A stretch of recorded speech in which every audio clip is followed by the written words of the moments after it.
Well, I guess some would say the weather outside is frightful, but I like snow. There's an old curiosity shop. Every once in a while I go by there for the fond recollections that lie there in that old curiosity shop. Hi everyone, I'm Scott from the Old Curiosity Shop, and I'm going thrifting again. But first I decided to stop at Wawa and get a pretzel and some holiday blend. So I'm enjoying that this morning for breakfast. And then I'm going to go to 3 Goodwill stores. Well, they're not Goodwill stores, they're just general thrift stores. I'm feeling lucky today. Woohoo! Let's go see what we can find.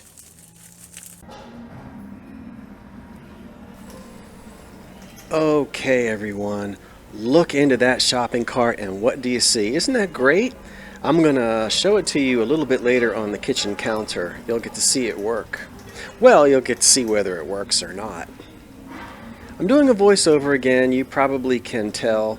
I know a lot of you like to hear the ambiance of the store, but sometimes it just doesn't work out.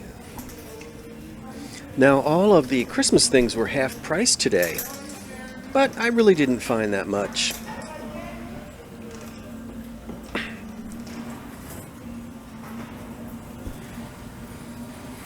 And if anyone is concerned about me being out in the snow, I was only out for a couple of hours and I was home before it got too bad. Of course, being a Northeasterner and a Yankee, I know how to drive on snow, but not on ice. Driving on ice is no good, but you can safely drive on snow if you go slow and have really good tires, and it's not that bad. Boy, I remember my father taking me out, right after I got my license in the first big winter storm we had. He taught me how to drive on snow. There's a certain way you hit the brake or the gas, and a certain way you turn the steering wheel. And I had to do it with a stick shift, too. He wanted to make sure that I knew how to drive on snow. So thanks, Dad. This thing was a knockoff, trying to look like Balik, maybe. It wasn't really any good, so I left it in the store. But seriously, I made sure that I was safe and back before the weather got bad. So I hope everyone is doing okay if you're in the middle of this nor'easter. Now here's this glass bake. I like it. I like the scene there. Sort of a, I don't know, maybe a Norman Rockwell scene with the little pony and the barn and the snow. It's pretty. I know many of you like glass bake. Here's more. These glass bake dishes have been here for months and nobody will buy them. They've gone on half price so many times. Fire King, of course, gay fad, paint missing, bad, bad, bad. It's nice to be inside. Salem is on my lap. I have a cup of coffee on the desk. I'm going to go downstairs and light the fire. Ooh, here's another piece of Fire King that I don't often see. I couldn't get my camera to focus. There it goes. I don't remember the name of the pattern. I like it. I like the fruits better than vegetables. Well, not to eat. I like everything, but I mean on dishes like that. Ooh, hold that camera still.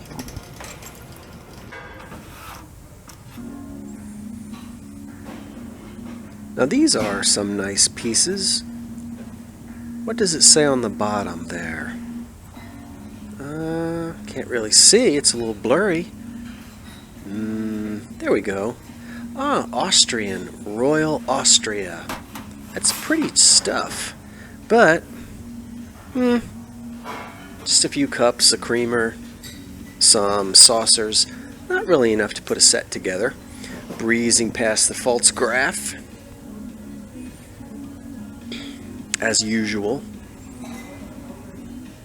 Well, the new false graph. I'll buy it if it's from the 30s. How is everyone doing today?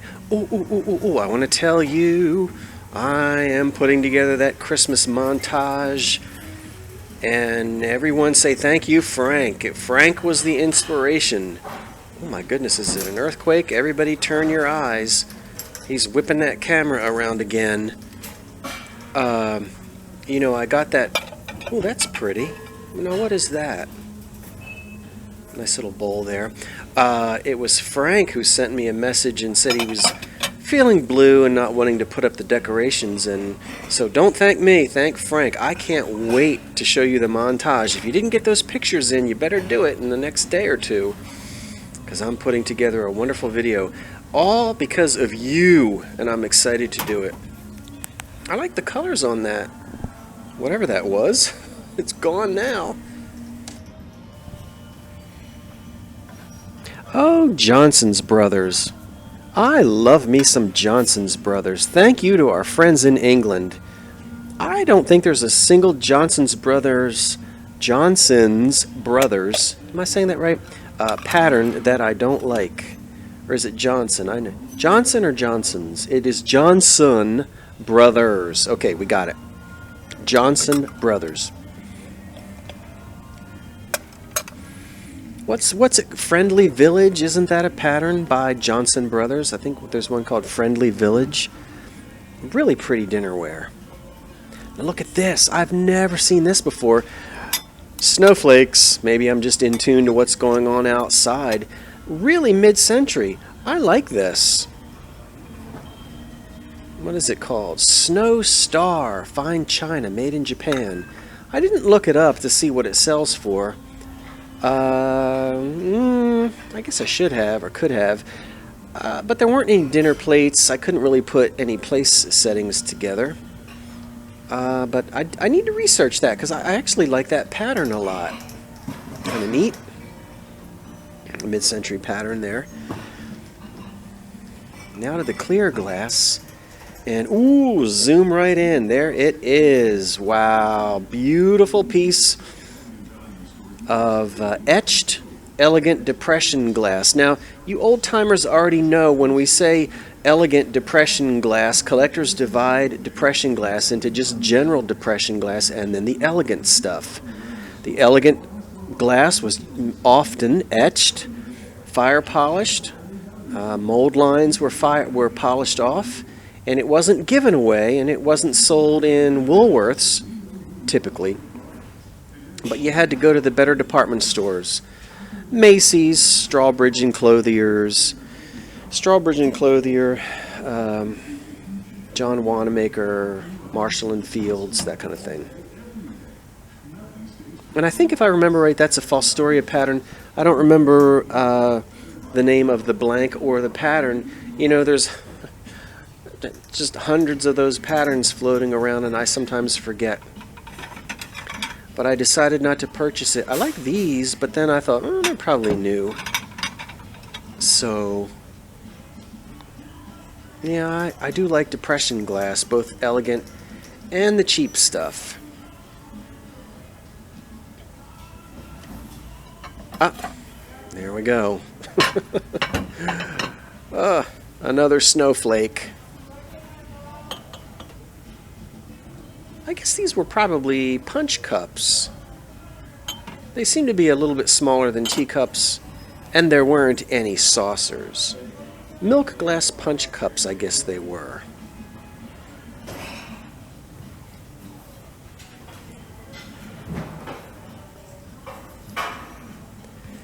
Now these look a lot like that vase I showed you yesterday, and it's some type of aluminum.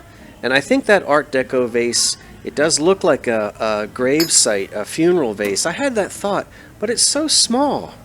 So I still haven't quite figured it out yet. That Art Deco vase I bought the other day in this same kind of aluminum. Well, everyone, I'm back in my car after the first shop, and look what I bought. You saw this in my cart. Now, it's this revolving Christmas tree stand, and it plays music, and it works. I plugged it in the store and tried it out. So there is an electronic music box on the inside. You turn it on and off. I'll show you at the end of the video. The music plays beautifully. It revolves very nicely, evenly, without excessive motor noise. The cord is in good shape. It was only $5, but better than that, it was half price. Now, I don't have an aluminum Christmas tree, but I like that this is really small. So I don't know what I'm going to do with it. I mean, I guess I should sell it, but maybe I can think of something creative to stick down in there and have it revolve while the music plays. I don't know. I'll think about that. I'm not sure when these were made. I guess with all those little sparkly things we think of the 1960s. But I suppose they probably continued making these into the 70s. I certainly remember them as a kid.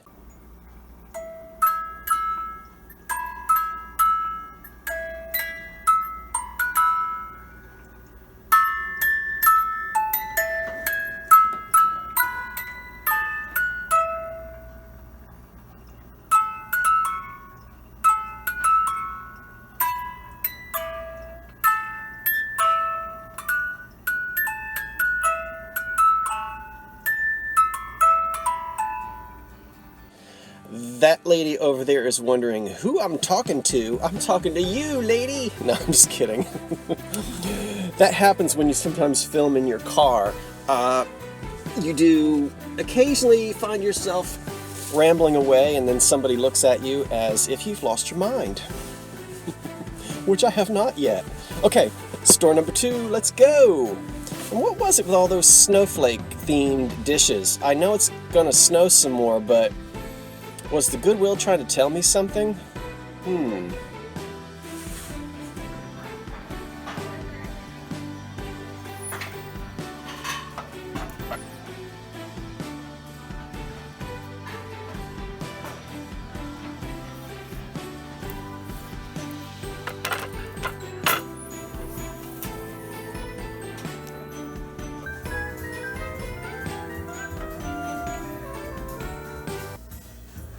It's organic. It's iconic. It's everything.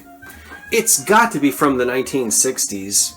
Now, I don't know if you call that seafoam green or chartreuse or, oh, I don't know, a little bit of aqua maybe. Well, whatever you call it, it's classic 60s. Love the gilding sprayed on here and the stylized leaves. It's marked California Original on the bottom, which you can probably see. California Original. A great big huge center bowl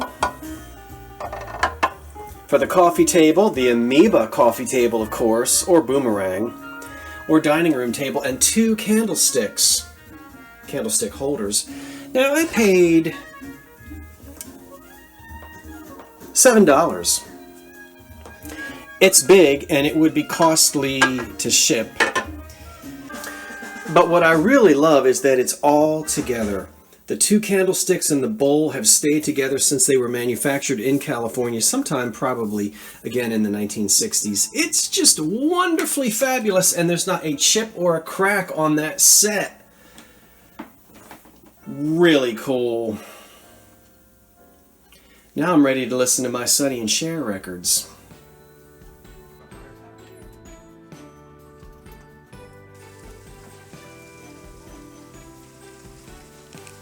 I see that piece of Capodimonte over there, but it was chipped within an inch of its life. You'll have to just trust me on that, even though I didn't show it to you. Ooh, ooh, ooh, ooh, ooh. Beautiful amethyst depression glass vase.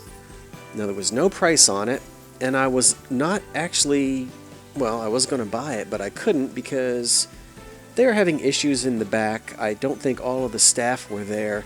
They couldn't price it for me, so even though it goes down in the cart, it wound up staying there in the store. Maybe it'll be there tomorrow, but I might not make it out tomorrow. That's the lamp department back there, as usual. and I didn't find anything. Okay, let's keep shopping. Let's see if you can hear Salem purr.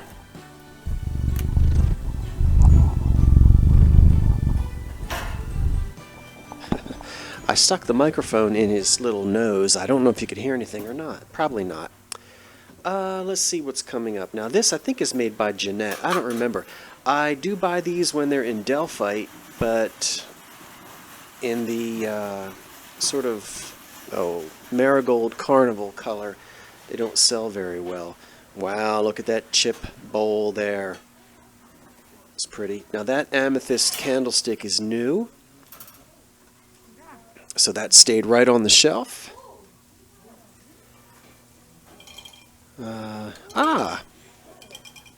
This is a black glass tidbit tray, and it's definitely made by, well, let's see, it's either L.E. Smith or Central Glass. If it's L.E. Smith, it's the Mount Pleasant, I think it's the Mount Pleasant pattern by L.E. Smith. But Central Glass did a pattern very similar to the Mount Pleasant pattern, and it sometimes will fool you. Well, it sometimes fools me. But I have plenty of those black glass tidbit trays, and I decided not to buy that one.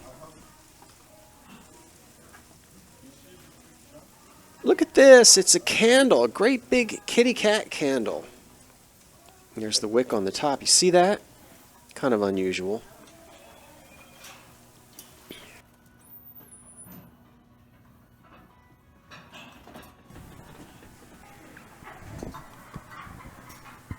Ah, do you see it? I see it. What's right there on the corner? Some Luray pastels, no doubt. I'm going to pull those out. There's a yellow one, $2.99, a yellow platter. I think I'm going to turn them upside down and show you. Luray pastels, and a blue one. Let's look at the back side. There you go.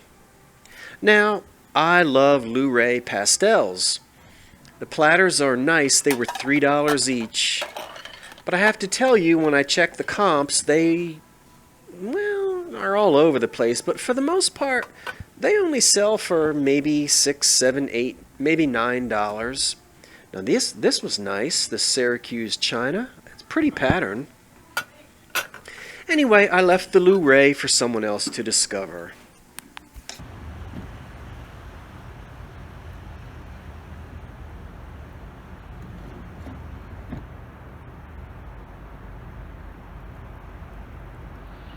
Okay everyone, I'm Scott from the Old Curiosity Shop, saying thanks for watching, and so long for now. Let it snow, let it snow, let it snow. It doesn't show signs of stopping, and I brought some corn for popping. The lights are turned way down low. Let it snow, let it snow, let it snow. When we finally kiss goodnight, I'll hate going out in the storm. But if you really hold me tight, all the way home I'll be warm. The fire is slowly dying, and my dear, we're still goodbye. As long as you love me so, let it snow, let it snow, let it snow. When we finally kiss goodnight, how I'll hate going out in the storm. But if you really hold me tight, all the way home I'll be warm. The fire is slowly dying, and my dear, we're still goodbye. But as long as you love me so, let it snow, let it snow.